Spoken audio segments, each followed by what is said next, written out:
Hello viewers, अपने एक नए लेक्चर के साथ मैं हूं मोहम्मद सफदर डोगर। तो इस वीडियो लेक्चर के अंदर जो टॉपिक हम कवर करेंगे आज वो है जी if statement in C language.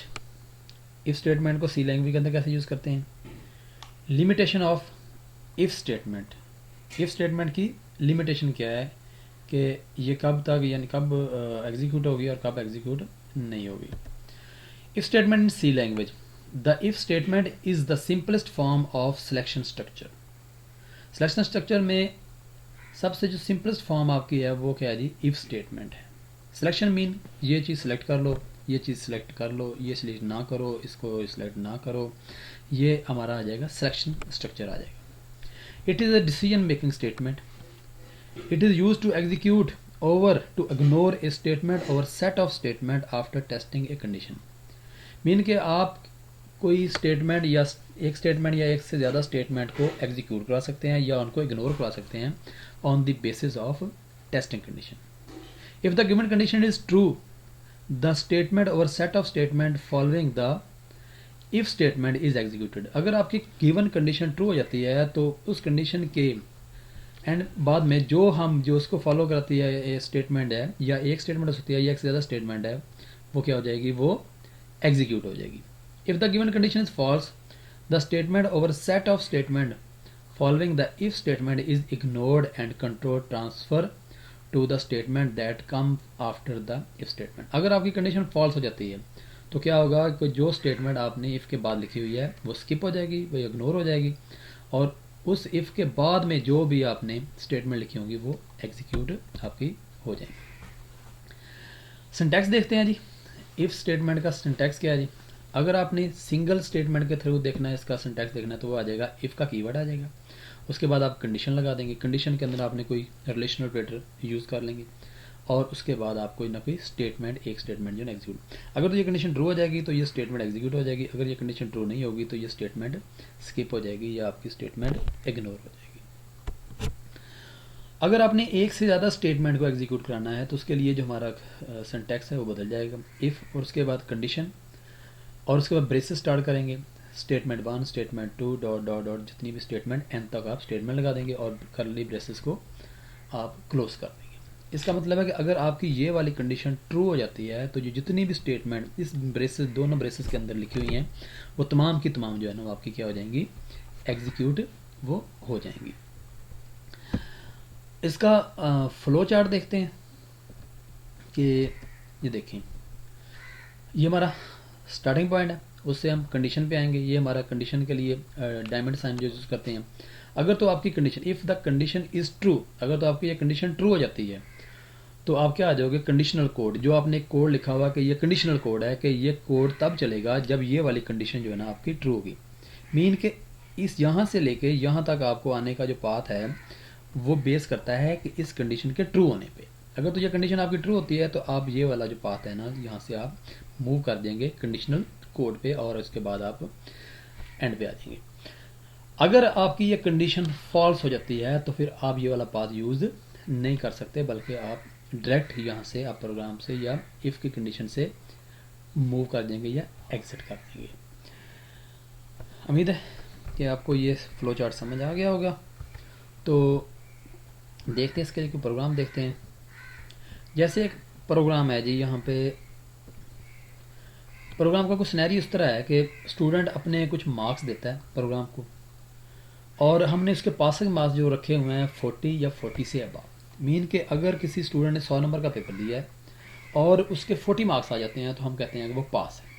41 आ जाते हैं, 42 आ जाते हैं, 50, 60 सो ऑन, यानी कि 100 तक जितने भी मार्क्स आएंगे तो हम कहेंगे वो पास है। बट अगर उसके मार्क्स 40 से कम आ जाते हैं, मीन 39 आ जाते हैं, 35 आ जाते हैं, 20 आ जाते हैं, 2 आ जाते हैं, 4 आ जाते हैं, 0 आ जाता है, तो वो हम उससे कंसिडर करेंगे कि वो पास नहीं है। तो यहाँ पे हम सिंपल यूज़ करेंगे। अब देखिए मैंने क्या किया, एक वेरिएबल ले लिया इंटीजर टाइप का, उसका नाम क्या रख दिया मैंने, मार्क्स रख दिया। हमने देखा था कि वेरिएबल को डिक्लेयर करने का जो सिंटैक्स है वो था हमारा डाटा टाइप स्पेस वेरिएबल का नेम और एंड पे सेमी।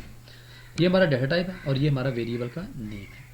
प्रिंट एफ के थ्रू हम एक मैसेज डिस्प्ले कराएंगे के एंटर यूर मार्क्स।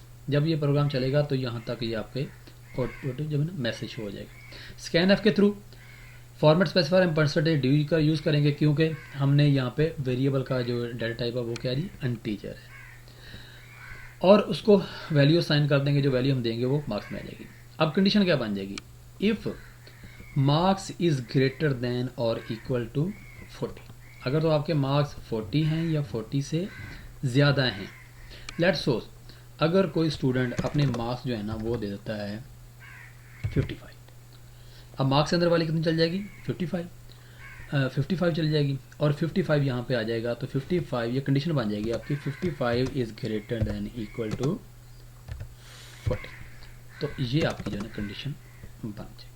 अब इस कंडीशन को देखें, ये कह रही है कि 55 बड़ा है 40 से या 55 बराबर है 40 के।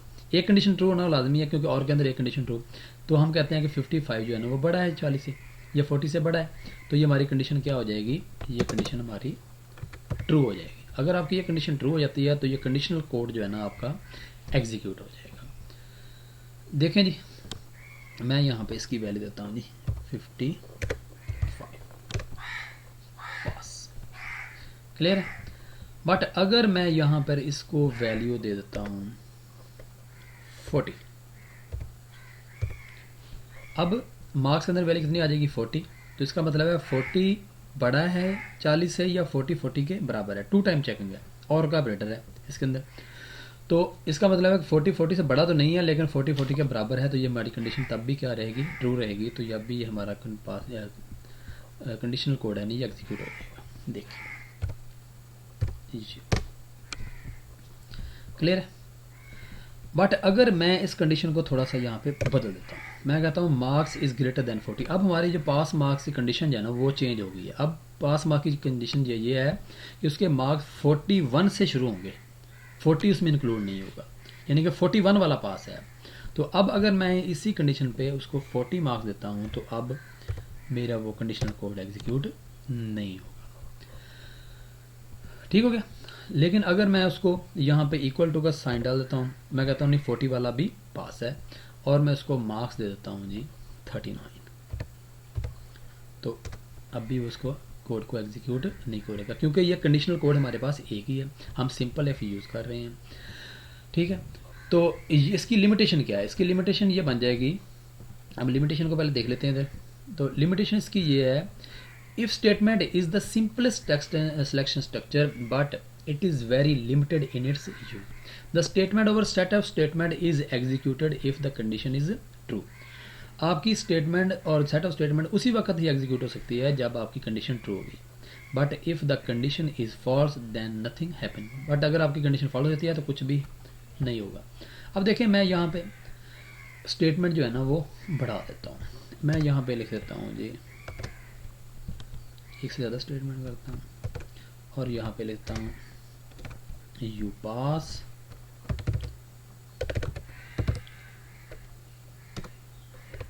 और यहाँ पे लिखता हूँ printf यू सिलेक्टेड, एंड पे सेमीकोलन लगा देंगे, और मैं चाहता हूँ ये कोड नीचे वाला नई लाइन पे है तो उसके लिए स्लैश एन यूज़ करते हैं। अब मेरी ये स्टेट एक से ज़्यादा है, 2 स्टेटमेंट है, तो उसको मैं क्या करूँगा, ब्रेसेस के अंदर लिख दूंगा। अब इस कोड को मैं एग्जीक्यूट करूंगा तो ये देखें, एंटर यूर मार्क्स, मैं कहता नहीं मेरे मार्क्स 66 हैं, you pass you selected. But अगर मेरे मार्क्स जो है ना वो 40 या 40 से कम आ जाते हैं तो फिर क्या होगा, देखते हैं जी। मैं यहाँ पे मार्क्स देता हूँ 34। अब 34 ना तो 40 के बराबर है ना 40 से बड़े हैं, तो ये क्या हो जाएगा, फॉल्स हो जाएगा, और फॉल्स होने की सूरत में कुछ भी नहीं होगा। उम्मीद है कि आपको समझ आ गई होगी। Okay bye.